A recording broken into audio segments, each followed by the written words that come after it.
Hey guys, my name is Matthew, and today we're talking about Demo Day Part 1. We bought this house for $30,000 a few weeks ago, and the very first thing we did right after we closed is we changed all the locks on the doors. This is really important. I think it's something that a lot of shows skip over, but the very first thing you want to do is just make sure your house is safe. You don't know how many people have the keys, and you don't know who might come over quickly and maybe lock you out of your house and move in. There's squatters' rights and all these different things. So you need to make sure you just get your locks changed as quick as possible. We did it the exact same day that we closed on this property. Right after that, we ordered a bin, a big garbage bin, a 30-yard bin in the backyard.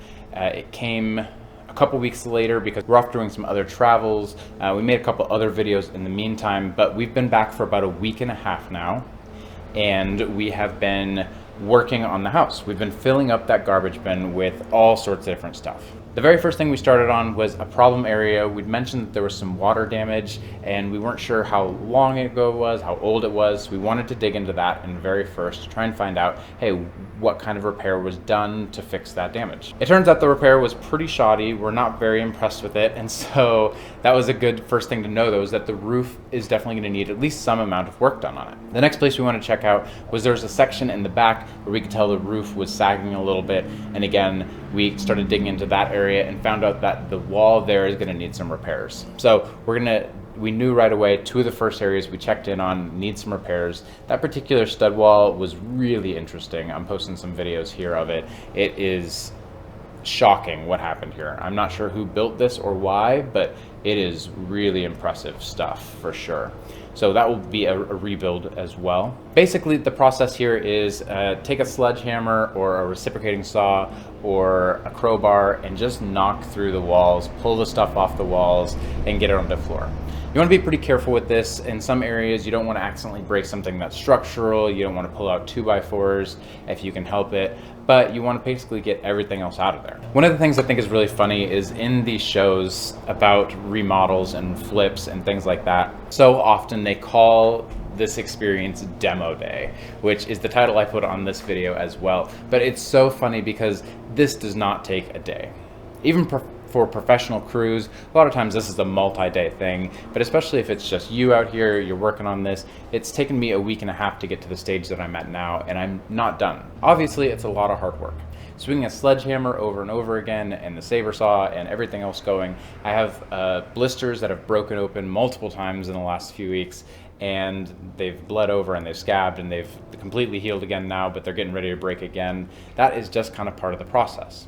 And as long and as hard as that part of the process is, it's actually not the harder part of the process. The most difficult part of the process is the cleanup.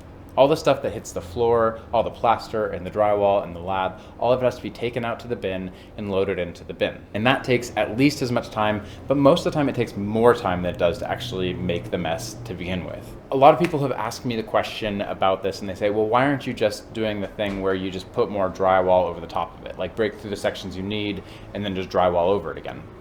And the reason that we're not doing that is because this house is old enough that that's happened several times in here. What happens is someone breaks through because they want to redo the electrical. They do a pretty good job on that maybe, but then they end up, redoing the walls, and when they redo the walls, it is like a layer of plaster and then a layer of drywall, and then sometimes to make that match, they've got to do 2 more layers of drywall somewhere else because they would need to match the levels, and we end up with a lot of mess. So we actually have lots of different types of wiring in this house. We have wiring that was done as recently as 2007. Based on the markings on the wire, that's our guess.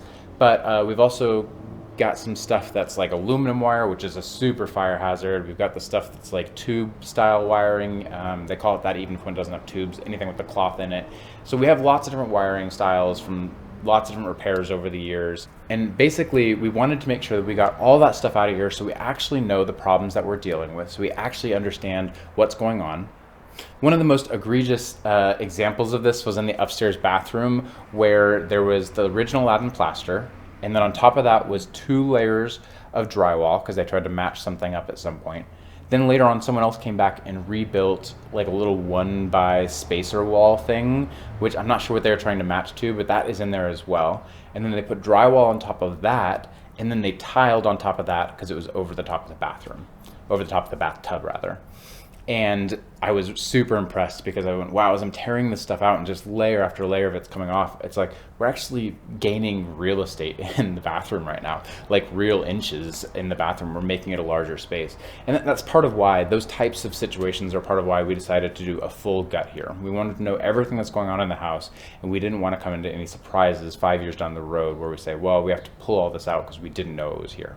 So we know everything that's in the house because we've done a full gut. We've taken everything out, including the wiring and including the plaster and the drywall everywhere. Now, as we started to get into the attic more and pull down more of the ceiling between the upstairs and the attic, which is the messiest job because insulation is everywhere. I just go home every day covered in dirt. It's nasty, really, really gross. I didn't get any good footage of that ceiling coming down just because I couldn't figure out a good way to make it happen.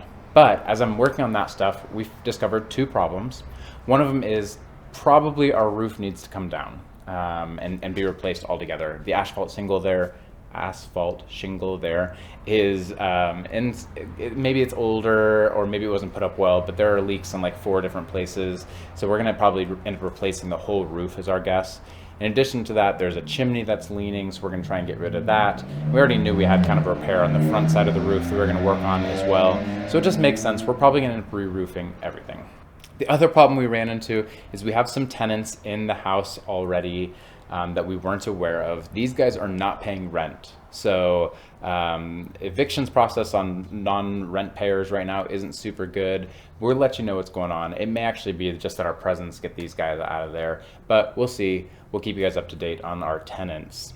The strategy as I went through this house changed a little bit. As I first started, it was a lot of just sledgehammer work. I don't know if you guys heard about like the phrase that if all you have is a hammer, then everything looks like a nail. There was a bit of that going on where I just felt like the sledgehammer was the best way. And it's certainly the fastest way to actually get the walls down, but it's actually one of the slower ways as far as cleaning things up because you end up with long chunks of the wood and it's all just, you know, broken in with the plaster and everything else. So over time, I've discovered a few different ways, depending on what the material is that I'm taking off, that make things go a little bit faster. So sometimes I'd use the crowbar and pull off all of the plaster first and then take off the lath afterwards. Sometimes it was just a sledgehammer thing. Sometimes the saber saw made things quicker. I even used a vibram saw sometimes for some like little jobs. So those are all things, you know, as you're going through, if you're doing a project like this, just be aware that the sledgehammer might be fastest in some ways, but in other ways it may actually be slowing you down. The other thing is I did mention that the slowest part of this process was actually the cleanup. It takes so long to clean things up. I invited some friends over to help me out, actually family over to help me out. They're friends and family. I really appreciate Alan and Gabe and Francesca coming over and helping up with cleanup. You guys were awesome. Love you guys so much. Also, Barb and Hudson, a huge, super awesome thank you to you guys and just shout out. They basically cleaned up my whole yard and the fence line and the fence and everything by themselves, which was super awesome, so helpful. They hauled all that stuff away to a place where it gets recycled, and they were also here helping clean up. They spent so many hours here. So thank you so much to my family. Really appreciate you guys coming out here. I didn't get good like before and after of the yard, but I'll at least just show you the after, where these trees were like reaching up into kind of the area that is my house. They were reaching into my roof and in the shingles, and that's not very good.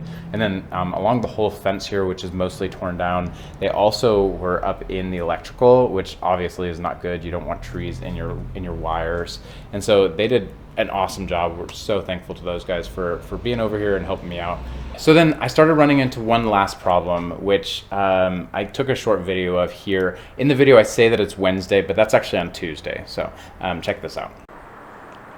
Hey guys, it is Wednesday over here at the house, and I'm sitting on top of my mostly full garbage bin. It's a problem I didn't really foresee happening. Is I've actually mostly filled up the bin already. It's probably 7/8 of the way full, but only about 3/4 of the way done demoing the house, and there's still a bit of cleanup to do from some of the stuff I've demoed. So that's basically where I am now. My bin is completely full. There's no more room, but I still have cleanup to do. You can see like sections of this that needs to be cleaned up. There's lots of little things everywhere. I'd say I'm most of the way done with most parts of the house, but I will definitely need to get another bin because I need to take out the chimney and I need to take out the section on the front part of the roof, and I need to finish cleanup in the house itself. I'm a little bit tired and I'm a little bit ready to take a break from just taking stuff out to the bin constantly. And so next week we're going to be rebuilding some walls in the back addition. I'll give you some more deets on that next week when we're working on it, but there's 3 walls that basically need to be reconstructed in some form or another. And then depending on timing, either next week or the week after that, we're gonna start propping up the front roof, the kind of front porch area. We're gonna be returning that to its original position and making some corrections on past repairs that weren't done very well. So if you enjoy fix them up shows, if you like full rehabs like the one we're working on here, feel free to like and subscribe. We're gonna be putting out new content every single week. And so we'll see you guys next time.